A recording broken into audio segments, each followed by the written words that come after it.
Guys, hari ni nak tunjuk cara nak refill muka ni. Tak cantik boleh, masuk ambil lah apa-apa isi nanti korang tengok penuh dia macam mana.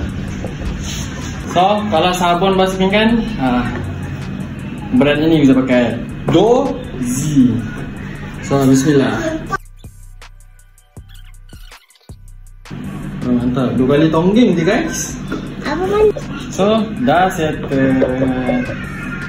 Dah buka. So, tambah beli ni pada kat Shopee.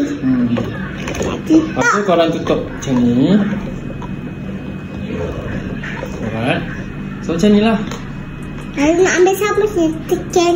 Sabun tekan je. So, penuh dia macam tu. Kalau ni, so, tak perlu buka dia punya atas. Tinggal buka dia punya cover ini saja. Lepas tu pakai benda ni, ni hijau ni. lepas tu yang lebih ni korang ambil raspan yang korang biasa cuci tu. Ni jangan bazir-bazir guys. Macam tu guys. Lepas tu letak je dalam tu. Kan? Kita letak sampai situ. Okay. Berminat tekan beg kuning. Assalamualaikum. Nah, beg kuning tak sama dengan TikTok.